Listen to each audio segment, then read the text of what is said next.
마리아와 요셉처럼 쓰임 받읍시다. 여러분, 성경에 보면 요셉과 마리아는 복된 소식을 받을 만한 자격이 있습니다. 여러분이 성경을 읽으셨지만 오늘 본문에 보면 마리아와 요셉은 38절에도 신실하고 또 52절에 겸손하고 또 마태복음 1장 19절에 보면 의롭다고 그랬고 또 뒤에 보면 아주 담대했다고 그럽니다. 그래서 특별히 38절에 여러분 읽으셨지만 마리아는 자신을 여종이다. 예전의 성경에는 계집종이다. 이렇게 쓰여 있습니다. 여러분, 자신을 낮춘 거죠. 참된 종의 자세였어요. 오늘 2016년 우리가 해마다 다가오는 성탄절이지만 이 성탄절을 맞이하면서 오늘 우리가 정말 이 마리아처럼 요셉처럼 쓰임받아야 될 줄로 믿습니다. 그렇다면 어떻게 돼요? 우리가 정말 종의 모습을 잊어서는 안 됩니다. 우리가 잘 아는 것처럼 마리아는요, 정혼한 여인, 우리는 정혼이라는 용어를 안 쓰지만 약혼 이렇게 하잖아요. 그죠? 근데 이스라엘 풍속에는 또 정혼이라는 게 또 따로가 있습니다. 그래서 1년 뒤에 정식 이제 혼례를 치르게 되는데 결국 결혼한 거나 마찬가지죠. 그런 상황에서 다른 아이를 임신했다는 것은 여러분이 잘 아시지만 굉장히 수치스러운 일이고 또 다른 사람이 돌로 쳐 죽일 수 있는 그런 율법에 어긋나는 큰 죄입니다. 그런데도 불구하고 우리가 아는 것처럼 오늘 마리아는 뭐라고 고백해요? 주의 여종이오니 주의 계집종이오니 주의 뜻대로 이루어지리이다. 할렐루야. 결국은 어떻게 돼요? 내 정말 목숨이 내가 돌에 맞아 죽어도 좋습니다. 내가 사람들에게 손가락질 받고 정말 형편없는 인간이 될 수도 있지만 그래도 나는 이 주님의 뜻을 받아들이겠습니다. 여러분, 이게 우리가 직접 당하는 상황이라고 그러면 이건 정말 녹록지 않은 쉽지 않은 그런 상황이죠. 그래서 오늘 어떠한 자들이 이게 주님이 찾아오시는가? 오늘 그래서 여러분 첫 번째 제목은 이렇게 잡았어요. 주님은 마리아와 요셉과 같이 감사하는 자에게 찾아오십니다. 할렐루야. 어떤 사람에게 찾아오신다고요? 감사하는 사람에게. 그래서 오늘 저는 보니까 오늘 지난주보다 빠지신 분들이 더 많은 것 같아요. 좀 빠지지 마세요. 주일 예배 빠지지 마세요. 근데 이 빠졌지만 저는 자꾸 지금도 뭐 하려고 합니까?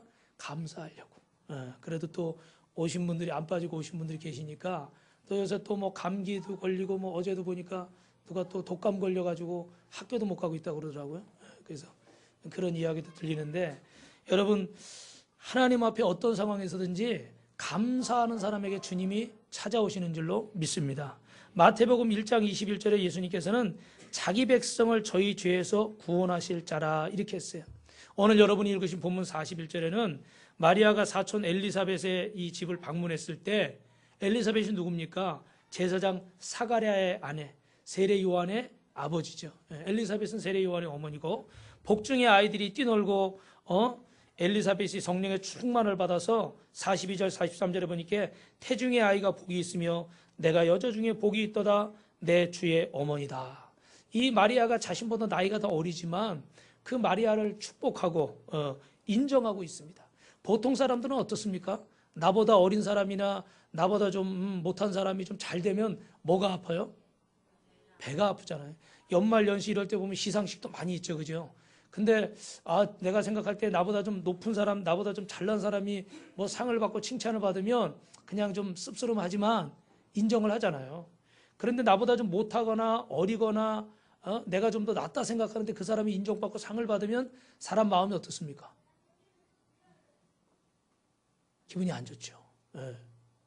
저도 그 전에 이제 기도원에서 사역하는데 이제 설교 이렇게 일주일 설교표가 나와요. 설교표가 나오면은 거기 이제 뭐 외부 강사도 있고 뭐 주 강사도 있고 뭐 이러고 그런데 제가 이게 전도사 때 들어갔을 때는요 시켜주기만 하면 좋더라고요. 그래가지고 막 올라가서 막 불을 쏟는 거예요. 불을. 왜 아멘을 안 하시고 웃으십니까? 막 그냥 목숨 걸고 막 소리 고래고래 질러가면서. 그래서 저는요 좀 폐쇄공포증이 있어요. 이렇게 좁은 데서 설교를 잘 못해. 한 2, 3천 명씩 막 모여야 그래야 설교가 좀 잘 돼. 그죠 장로님? 아멘들 안 하시네. 지난번에 오살리 갔을 때는 누가 그랬어요? 우리 목사님 역시 큰 무대 체질이라고. 잘 보셨어요. 근데 이게 좀 이제 목사 안수를 받고 주강사가 되고 막 이러니까 근데 이제 좀 그 세계에서는 그래도 최고거든요. 근데 그때는 이제 설교표에 예민해지는 거예요. 중요한 시간에 성도들 많이 모이는 시간에 그러면 당연히 이렇게 되고 조금 변방으로 간다. 그러면 기분이 나쁜 거예요. 그거 왜 그럴까요? 마음에 교만이 들어가서 그래요. 내가 더 낫다. 내가 더 잘한다. 이런 생각이 들어가 있어요. 내가 더 대접받아야 된다. 근데 사실은 우리가 성경대로 얘기하면 어느 자리에 넣든지 간에 우리는 어떻게 해야 돼요? 감사하고 감당해야지. 할렐루야. 그러니까 오늘도 저는 이 자리에서 하나님 앞에 감사하며 말씀을 전합니다. 이게 하나님의 뜻이거든요. 근데 우리는 자꾸 어떻게 해요? 내가 더 높아지고 내가 더 나아지고 내가 더 인정받으려고 하는데 그게 뜻대로 안 되면요. 원망하고 불평합니다. 그리고 사람만 원망하는 게 아니라 어떻게 돼요? 하나님까지도 원망하죠. 그죠? 여러분, 하나님은 우리 복음성가에도 있더라고요. 하나님은 실수하셔요? 안 하신다고 그러잖아요. 그죠? 근데 우리는 하나님을 실수하는 분으로 만들어버려요. 하나님이 잘못한 거예요. 그 왜 그래요? 오늘 마리아는 이 여종의 비천함을 돌아보셨다. 자격 없는 나에게 이런 은혜를 주셨기 때문에 내가 돌에 맞아 죽는다 할지라도 내가 사람들에게 손가락질 받고 정말 죄송합니다. 창녀 취급을 받더라도 나는 하나님 앞에 어떻게 돼요? 감사합니다. 이런 나를 이렇게 대접해 주시니 감사합니다. 이런 고백이거든요. 정말 우리 삶에 이런 고백이 있는가? 내가 목사로, 전도사로, 사모로, 장로로, 권사로, 집사로, 성도로 당연하다. 어떻게 보면 당연할 수 있겠지만 여러분, 하나님 앞에는 당연하지 않습니다. 우리는 용서받을 수 없는 죄인인데 용서받았고 사랑받을 수 없는 죄인인데 사랑받은 줄 믿습니다. 그러면 내게 사실은 저부터도 어떤 일이 일어나도 하나님이 살아계시고 하나님이 더 좋은 것으로 나에게 채우시려고 그런다. 요한복음 10장 10절 기억하시죠? 더 좋은 것으로 더 풍성하게 채우실 것이다. 이런 믿음을 가져야 되는데 여기 서서 설교하는 이 목사부터도 당장 내 뜻대로 안 되면 어떻게 돼요? 다 고개가 떨궈지고요. 한숨이 나오고요. 그 다음에 사람을 향해서 제 아내나 아이들이나 성도들이나 사람들을 향해서 원망하다가 결국은 그 원망이 어디로 갑니까? 하나님께로 올라가 버려요. 이런 모든 환경의 책임자는 누구십니까? 하나님이시니까. 여러분, 이 나라가 이렇게 어지러운 것도 사실 우리가 오늘 장로님 기도했지만 우리가 더 회개하고 믿는 사람들이 더 나라를 위해 기도하지 못한 거 회개하고 그래야 되는데 우리 보통 어떻게 해야 돼요? 뉴스 보면서. 저는 요새 화가 나가지고 뉴스를 안 보려고 그래요. 그래도 궁금해서 또 무슨 기사 뜨면 또 읽게 되는데 읽으면 읽을수록 어떻게 돼요? 화가 치밀어 오르죠. 너무너무 어이가 없는 일들이 막 생기니까. 사랑하는 성도 여러분, 그럴 때일수록 우리는 하나님 앞에 내 자신이 부족한 자라는 것을 인정하고 감사할 수 있는 분들이 되시기를 주님의 이름으로 축원합니다. 오늘 2장 7절에 보면 베들레헴이라는 동네, 다윗의 동네에 예수님이 태어나시는데 미가서 5장 2절에 보면 베들레헴 에브라다야 너는 유다 고을 중에 작지 않다. 내게서 큰 자가 나오리라. 할렐루야. 이 베들레헴 에브라다는 아주 작은 곳입니다. 그런데 이 미가 선지자는 그곳이 작지 않대요. 왜냐하면 그곳에서 누가 태어나시기 때문에요? 온 인류를 구원하실 주님이 태어나실 것이기 때문에, 그리스도가 오실 것이기 때문에. 그래서 오늘 저와 여러분도 어떻게 돼요? 이 말씀을 받으면서 하나님, 나는 부족하고 나는 연약하지만 주님이 나와 함께 하신다면, 주님이 나를 구원해 주신다면 나를 통해서 우리 가정을 구원하고 우리 직장 사업장을 선교하는 직장 사업장으로 세우고 이 나라의 민족을 하나님이 기뻐하시는 민족으로 세워주실 줄 믿습니다. 더 중요한 거, 하나님이 나를 통해 우리 교회를 부흥케 하시고 하나님의 전을 세우고 영혼을 구원하게 하실 줄 믿습니다. 나는 부족하지만, 그죠? 그래서 우리 노르웨이에 보면 이런 명언이 있대요. 감사하는 마음에는 사탄이 씨를 뿌릴 수가 없다. 인도의 시성인 그 유명한 타고로는 감사의 분량이 행복의 분량이다. 스펄전 목사님은 불행할 때 감사하면 불행이 사라지고 형통할 때 감사하면 형통이 연장됩니다. 할렐루야. 참 듣기만 들어도 그냥 기분 좋은 소리예요. 영국에는 이런 또 명언이 있대요. 지옥은 감사할 줄 모르는 사람으로 가득 차 있고 반대로 천국은 어떨까요? 감사가 넘치는 사람으로 가득 차 있겠죠. 마지막으로 아이작 와튼이라는 분은 이런 말을 했어요. 하나님의 처소는 두 곳이래요. 첫째는 천국, 둘째는 어딜까요? 우리의 감사하는 마음. 할렐루야. 이 말씀이 좀 제일 저는 와서 좀 찔리더라고요. 주님이 저 천국에는 당연히 계실 거고, 근데 또 어디 계시나? 근데 우리 마음속에 계신대. 근데 원망하고 불평하고 시기하고 저주하는 곳에 계시는 게 아니라 감사하고 찬송하는 곳에, 그곳에 우리 주님이 함께 하시는 줄로 믿습니다. 우리 옆에 분하고 이렇게 인사할까? 옆에 성도님한테, 성도님이 감사하는 그 속에 주님도 함께 계십니다. 할렐루야. 네. 자, 두 번째는요, 그럼 왜 예수님은 굳이 이 성탄절만 되면 우리가 의문을 하나 갖게 되는데 왜 그 베들레헴 마국간 말구 위에 오실 수밖에 없었을까? 아기 예수님의 탄생에 대해서 지극히 높은 곳에는 하나님의 영광, 땅에서는 기뻐하심을 입은 사람들 중에 평화로다, 이렇게 선포했는데 왜 도대체 여기서 이 기뻐하심을 입은 사람들은 과연 누굴까? 결론적으로 말씀드리면 목자들입니다. 목자들은 여러분, 들에서 양을 치다가 들에서 그냥 이제 잠을 잤어요. 잠자리도 얼마나 불편하겠습니까? 찬이슬 맞으면서 자야 되는 이 목자라는 직업이요, 사실은 교회에서는 목자, 목사 이렇게 부르면요 굉장히 이건 좀 호화스러운 호칭이에요, 그죠? 근데 실제로 이 목자라는 호칭은 굉장히 천한 직업이었습니다. 우리가 오늘 본문 2장에도 보면 이제 이 말씀이 나오는데 당시에 사회적으로 천대받는 직업 중에 하나예요. 그래서 우리 지금 3D 업종 있잖아요, 그죠? 위험하고 임금 별로 많지 않고 좀 하기 좀 뭐라 그래요? 좀 어렵고 더럽고 냄새나고 그런 일을 우리가 3D 업종이라고 그러잖아요. 이때도 여러분 그런 3D 업종 중에 하나입니다. 창녀나 세리나 이 목자가.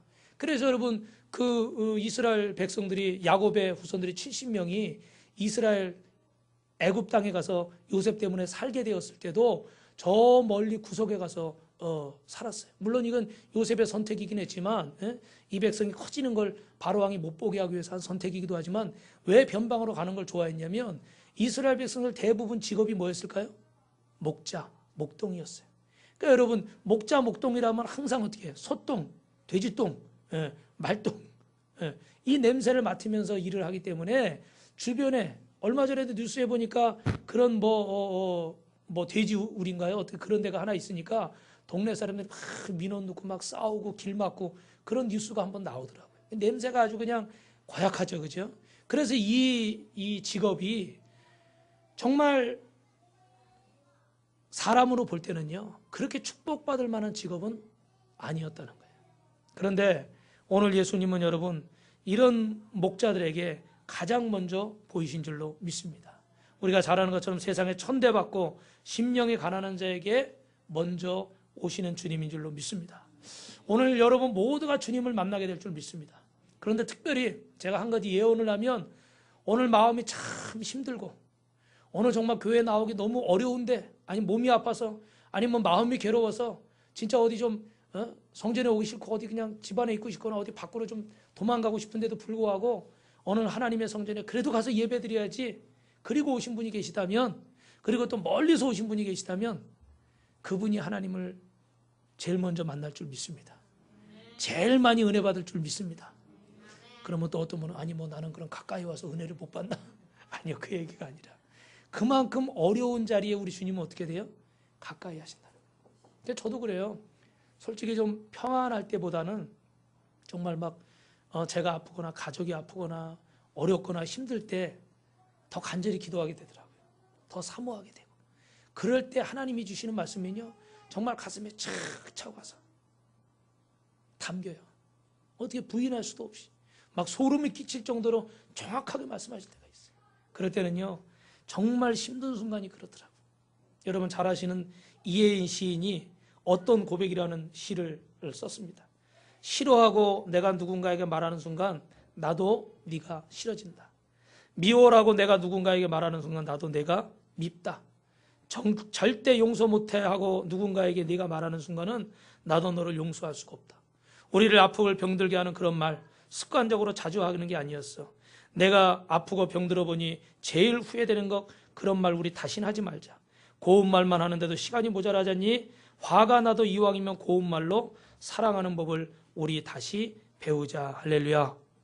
여러분 주님은 어떤 마음이 함께 하십니까? 사랑하고 용서하는 마음에 함께 하시는 줄로 믿습니다. 미워하고 저주하는 마음에 우리 주님이 함께 하실 수가 없어요. 오늘 이 정말 가난하고 또 연약한 마음에 이 목자들 마음에 우리 주님이 오셨습니다. 그래서 오늘 본문 16절에 보면 천사의 계시를 받은 목자들이 빨리 가서 어떻게 돼요? 이 나은 소식을 어떻게 해야 돼요? 가서 전했다는 거예요. 오늘도 아기 예수님을 보고 난 후에 목자들은 구유에 누이신 분이 아기라는 사실을 알고도 위축되지 않았습니다. 그리고 그분이 태어나신 장소가 비천한 장소임에도 불구하고 실망하지 않았습니다. 그들은 자신이 예수님을 만난 그 장소가 어떤 자리이든지 그 자리에서 예수님을 구주로 영접했고 기쁨으로 주님을 찬양한 줄로 믿습니다. 여러분, 주님을 만나는 시기는 어떤 때입니까? 꼭 슬플 때요? 꼭 좋을 때요? 아니요. 어느 때든지 주님을 만나는 그 자리, 멋있는 자리, 괜찮은 자리, 우리처럼 이렇게 작은 교회도 있고 큰 교회도 있지만 어느 자리든지 우리 주님이 오시는 그 자리는 우리가 주님을 만나고 주님을 영접하는 자리인 줄로 믿습니다. 또한 여러분의 삶의 자리도 여러분이 건강하고 힘있고 젊고 돈 있고 잘 나갈 때 꼭 주님을 떳떳이 만날 수 있는 것이 아니라 힘없고 늙고 재정도 좀 부족하고 육신도 연약할지 모르지만 어느 순간이든지 간에 그 순간이 주님을 만나는 순간인 줄로 믿습니다. 할렐루야. 베들레헴의 마국간 말구유라는 건 말 먹이통이잖아요. 그죠? 이 말 먹이통에 우리 예수님이 오신 이유는 요한복음 6장 54절에 내 살을 먹고 내 피를 마시는 자는 영생을 가졌고 마지막 날에 내가 다시 살리리라. 할렐루야. 나를 구원하시기 위해서 내 몸과 피와 생명을 주님께서 허락해 주신 줄로 믿습니다. 여러분, 예수님이 마국간 말구유관에 오실 수밖에 없는 이유가 무엇이겠습니까? 그것은 바로 가이사 아우구스토가 호적 조사를 하는데 14년 만에 한 번 했다고 그래요. 근데 첫 번째는 이 마리아와 요셉이 가난했기 때문에 숙소를 제대로 구할 수가 없었고, 두 번째로는 해산할 여인에게 방을 양보할 만한 이런 도덕성이나 이런 마음을 가진 사람이 없었다는 거예요. 오늘 저와 여러분 마음속에도 우리 주님이 오실 자리를 방을 구하고 계신 줄로 믿습니다. 그런데 우리 마음속에는요, 너무 어떻게 돼요? 세상의 것들로, 내 것들로 가득 차 있어요. 그래서 주님이 오실 자리가, 거하실 자리가 없습니다. 그래서 오스왈드 챔버스라는 사람은 성령 충만이라는 책에, 전에 제가 한번 말씀드렸죠. 무엇이 성령 충만인가? 우리는 성령 충만 주옵소서 하는데 성령 충만은 주는 게 아니라는 거예요. 예를 들면 이런 거라는 거예요. 내 마음의 방이 한 10개가 있다고 치자고요. 그러면 그 마음의 방마다 열쇠가 있을 거 아닙니까? 그 열쇠를 몇 개 주님께 드리냐에 따라서 성령 충만하다는 거예요.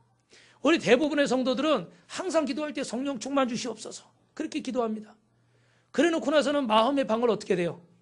요거는 아들 거니까 안 되고, 요거는 딸 거니까 안 되고, 요거는 남편이나 아내 거니까 안 되고, 요거는 누구 거니까 안 되고, 요거는 뭐 때문에 안 되고, 요거는 바빠서 안 되고, 요거는 자존심 상해서 안 되고. 그러다 보니까 맡길 게 몇 개예요? 별로 없어요. 하나 맡기면 하나만큼 성령 충만한 거고 10개 맡기면 10개만큼 성령 충만한 줄로 믿습니다. 그 성령 충만의 열쇠는 전적으로 주님께 달렸지만 그러나 또 그 열쇠는 누구에게도 있다는 거예요? 여러분 자신에게도 있다는 거예요. 말로는 성령 충만하고 말로는 은혜 받고 말로는 정말 은혜 충만해서 사명 감당하고 예수 잘 믿기를 원한다고 하면서 실제로 들어가서 보면 마음의 방의 열쇠는 다 자기가 움켜쥐기 위해서 주님께 맡기지 않으면서 입으로만 성령 충만하고 입으로만 예수 잘 믿겠다고 하고 입으로만 사명 감당하겠다고 한다는 거예요. 저부터 시작해서. 그러니 한 입 가지고 두 말하는 거지. 솔직히 말하면 거짓말하는 거예요.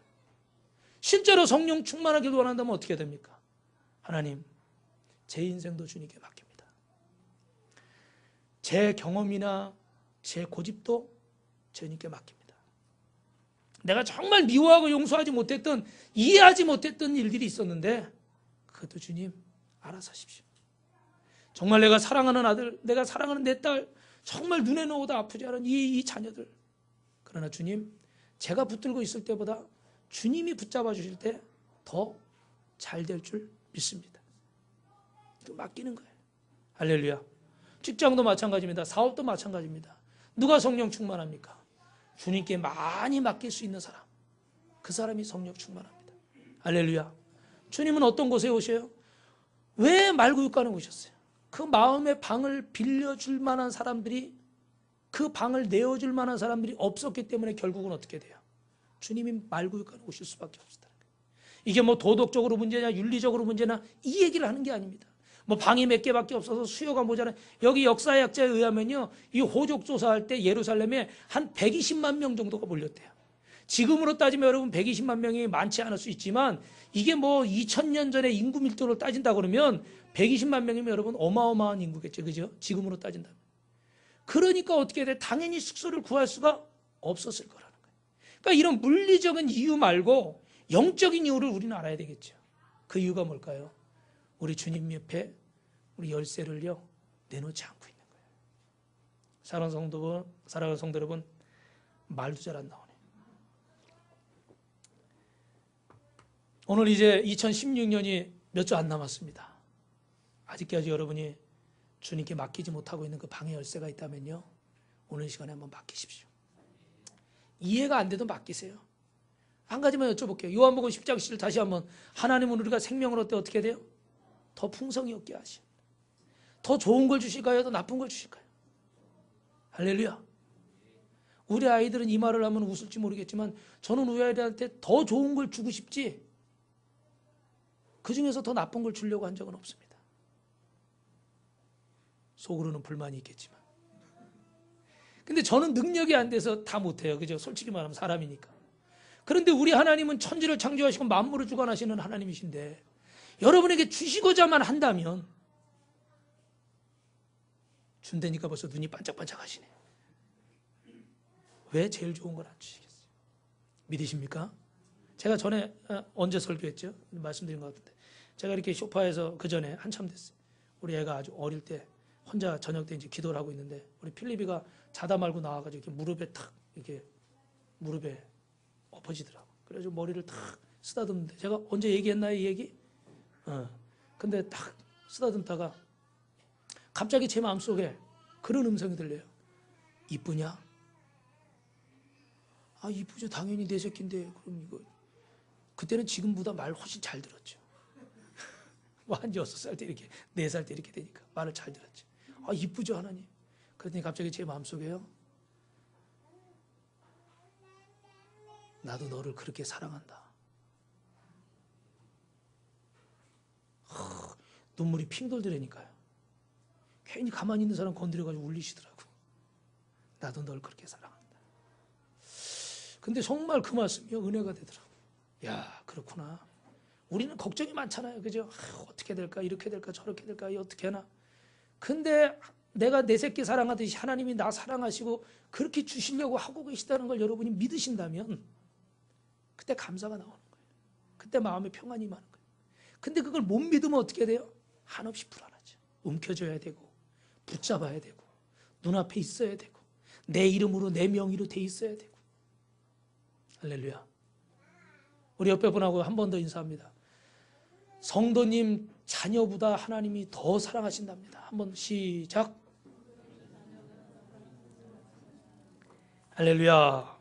마지막으로 여러분, 나의 삶 속에 주님을 모실 만한 객실이 있는가? 여러분, 예수님이 베들레헴 탄생하실 때 호적 신고 때문에 모여든 사람들 때문에 방이 없었습니다. 그런데 여러분, 유월절에는요, 예수님께서 마지막 유월절 십자가 달리시기 전에 유월절에 쉬시려고 마태복음 14장에 보니까 이렇게 또 제자들을 보내셨어요. 그 제자들을 보내서 방을 찾습니다. 그런데 그때는 마가라는 사람이요, 큰 다락방을 내주었다는 성경에 기록이 있습니다. 여러분, 그 요세푸스의 기록, 조금 전에 말씀드린 기록에 의하면 그 120만 명이 넘는 어마어마한 사람들이 왔으니까 이 유월절 절기 때문에 수많은 사람들이 모였죠. 그러니까 예루살렘이 얼마나 소란스럽겠어요. 그리고 만약에 이 사람이 그 방을 여러분 돈 주고 빌려줬다 그러면 아마 굉장히, 여러분 우리가 지금 휴가철 같은 때도 방값이 어떻게 돼요? 비싸죠, 그죠? 그러니까 아마 더 많은 금액을, 그 큰 방이니까 더 받을 수 있었을 겁니다. 그런데 성경에 보면 마가는요, 그 방을 예수님께 다 내어드렸어요. 그래서 베드로와 요한이 이 심부름을 받고 누가복음에 보면 이 마가의 집에 찾아갔을 때 이 마가가 큰 방을 내어줬습니다. 그리고 나중에는요, 이 마가의 또 다락방이 뭘로 쓰임 받았습니까? 120문도가 모여서 예수님 승천하신 뒤에 성령 충만을 구할 때 성령 받고 방언받은 장소가 된 줄로 믿습니다. 사랑하는 성도 여러분, 우리 인생에, 우리 가정에 주님을 모실 만한 객실을 비워두시기 바랍니다. 만일 내 집에 하루 머물고 싶다, 내가 머물 만한 나의 객실이 너희 집에 너에게 있느냐 물으실 때, 여러분 조금 전에 말씀드린 것처럼 안방은 우리 부부가 자야 되고, 건넌방은 아이들이 자야 되고, 그 거실에는 주님이 보시기에 좀 불편한 것들로 채워져 있고, 또 문간방에 뭐 잡동사니나 뭐 살림살이들 잔뜩 들어있고, 그래서 주님을 모실 방이 없을 수가 있어요. 오늘 주님이 지금 나에게 말씀하십니다. 내 마음속에 들어가 머물고 싶다. 그때 언제든지 간에 여러분 마음속에 주님을 모실 만한 객실이 있어야 될 줄로 믿습니다. 내 마음속에 교만이 자리 잡고, 한쪽에는 불신이 자리 잡고, 한쪽에는 시기와 탐욕과 음란이 자리 잡아 예수님을 모실 객실이 없을 수 있습니다.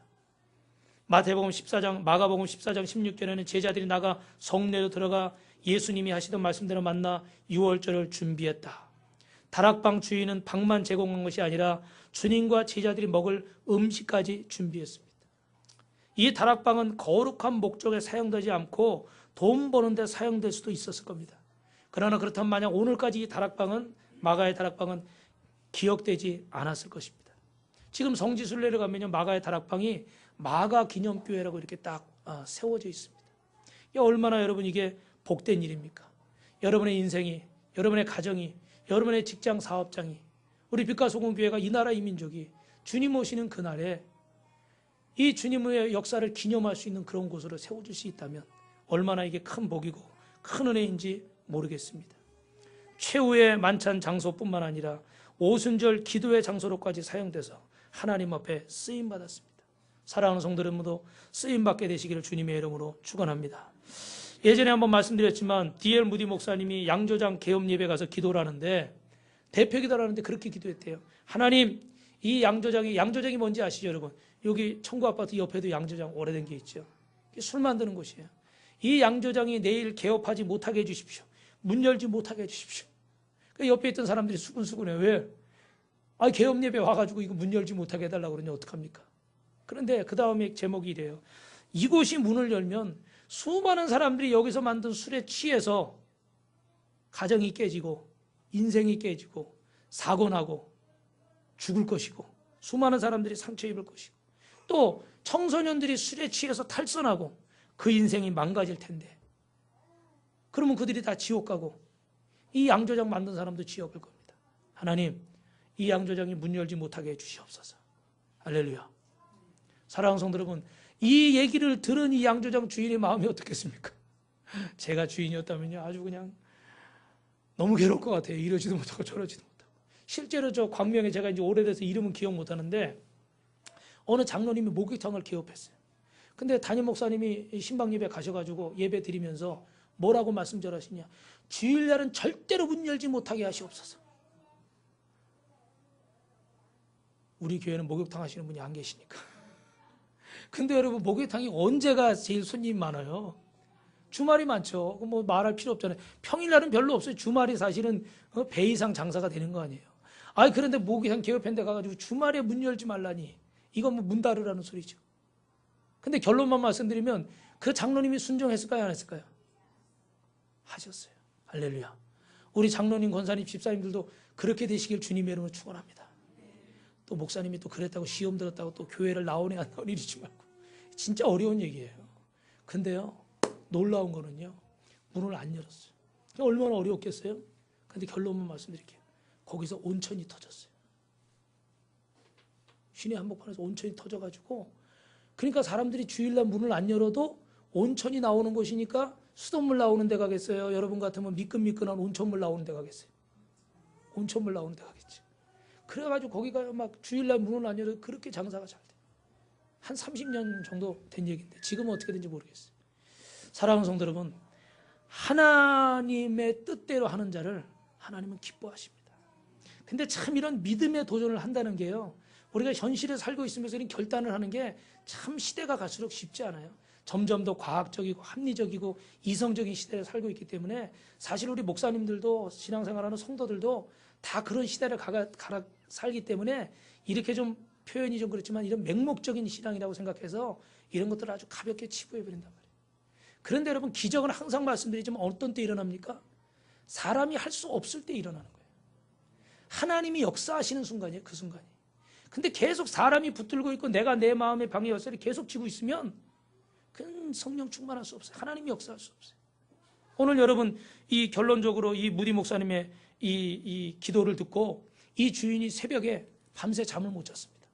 그러다가 어떻게 됐을까요? 문을 열었을까요? 안 열었을까요? 문을 안 열었어요.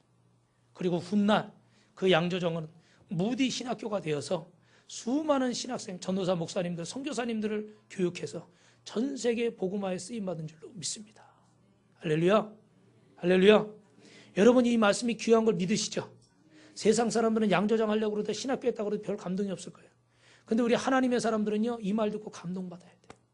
술집이 될 수 있었던 거예요. 술공장이. 그런데 그 술공장이 어떻게 돼요? 영혼 구원하는 하나님의 전이 주의 종을 세우는 곳이 된 줄로 믿습니다. 할렐루야. 말씀을 정리하겠습니다. 우리가 아무리 가난하고 아무리 어려워도 주님께 드릴 것이 있습니다. 여러분 물질만 생각하지 마세요. 내 시간도, 내 건강도, 내 지식도, 내 지위도, 내 재산도 주님을 위해서 드릴 수 있습니다.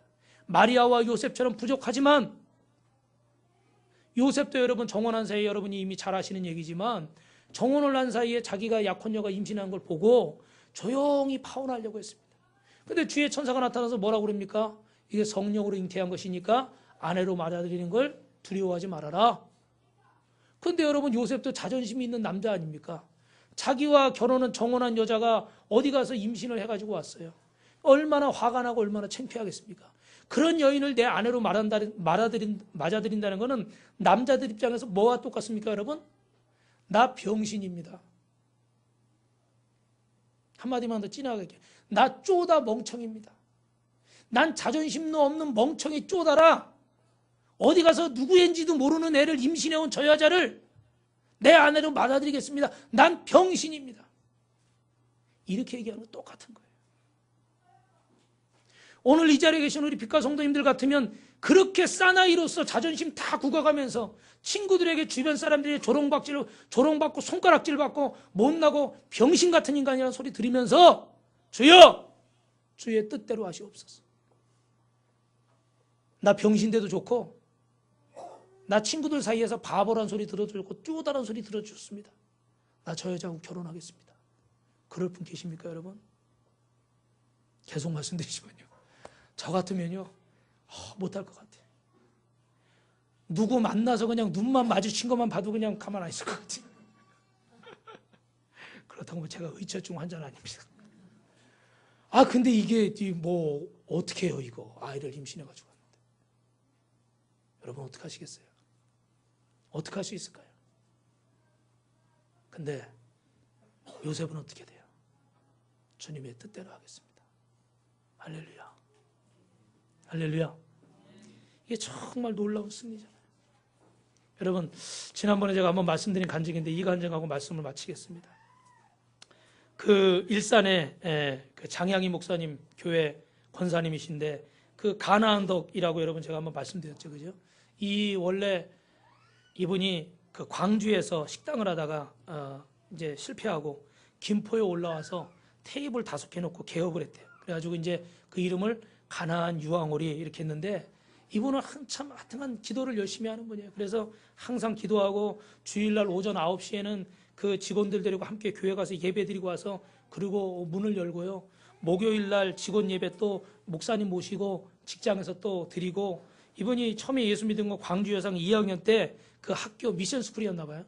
교회 그 교내 부흥회에서 예수님을 만났습니다. 그래가지고 그 말씀에 은혜를 받고 내가 고넬료 같은 복을 받아서 구제하고 섬길 수 있게 해주십시오. 하나님 나에게 재물의 복을 주십시오. 이렇게 기도하셨답니다. 그게 어려운 상황이었지만 그 상황에서도 아무리 어려워도 10의 1조는 드렸고 여러분들 중에 그런 분이 안 계시겠지만 어떤 분들이 인터넷 보고서 11조가 성경적이 아니다 얘기하는 분이 있습니다. 그런 궁금하신 분 있으면 저한테 찾아오세요. 제가 가르쳐 드릴게요.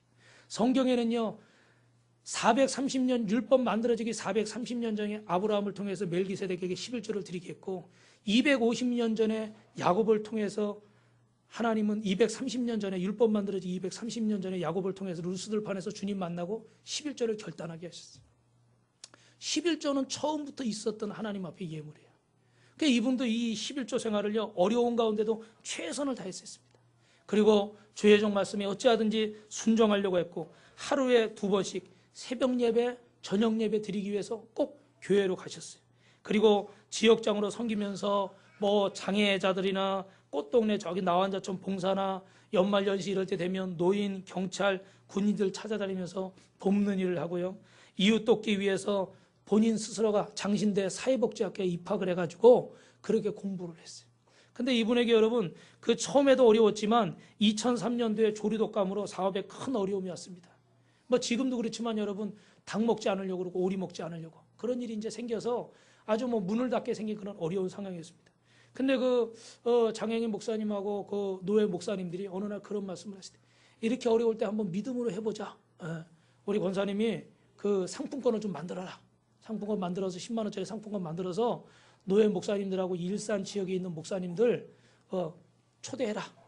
어차피 놔두면 다 냉장고에서 어떻게 상해서 버려야 되니까 해가지고 목사님들 대접해라. 그래서 일산 전역에다가 목사님들한테 상품권 10만 원짜리 다 돌렸어요. 할렐루야. 저도 그때 일산에 있지 않은 걸 굉장히 한탄스럽습니다. 그래가지고 싹 돌려가지고요. 근데 여러분 생각해 보세요. 목사님들이 10만 원짜리가 오니까 가족들 데려가죠. 성도들 데려가죠. 가서 먹다 보면 여러분 어때요? 그것만 먹게 돼요? 그것만 먹게 안 되잖아요. 그죠? 더 먹게 되잖아요. 사람 심리가. 그게 상수래요. 그죠? 근데 가가지고 목사님들이 성도들 데리고 막 이러다 보니까 10만 원만 먹는 게 아니라 뭐 15만 원, 20만 원 더도 먹을 수 있겠죠. 숫자가 많으면. 그러다 보니까요, 다른 집은 다 팔이 날리고 있는데 이 집은 사람들이 어떻게 돼요? 바글바글한 거예요. 그 지나가다가도 여러분 어때요? 어떤 식당 들어가요? 손님 없는 식당 들어가요? 손님 많은 식당 들어가요? 대답 안 하고 째려보시는 분은 뭐예요? 손님 많은데 당연히 들어가겠죠. 그죠? 그 집이 맛있는 집이니까. 그래가지고요. 그 어려울 때 다른 집은 다 문 닫고 그 어려운데 이 집은요 잘 돼가지고 지금은 11조를 여기 체인이 많이 생겼잖아요. 그래가지고 11조를 1억씩 낸대. 할렐루야. 제가 신문에서 기사를 봤어요. 그 일산에 있는 목사님한테 간증 듣고 이렇게 인터넷 찾아봤더니 그 기사가 이렇게 딱 올라왔더라고요. 사랑하는 성도 여러분, 여러분 뭐 지금 1억 하십시오. 이 얘기가 초점이 아니에요. 정말 우리가 하나님의 살아계심을 믿고 요셉과 마리아처럼 하나님이 말씀하신 것에 여러분 순종하는 삶을 살고 내 마음에 이 많은 열쇠들, 이 복잡한 열쇠들 내가 다 움켜쥐고 계시지 말고 하나씩 하나씩 주님께 드리십시오. 그때 주님께서 여러분을 책임져 주시고 여러분의 가정과 인생과 자녀와 직장과 사업장, 천국 같은 가정, 직장, 사업장으로 만들어 주실 줄로 믿습니다. 우리 마지막으로 인사합니다. 요셉과 마리아처럼 쓰임 받읍시다.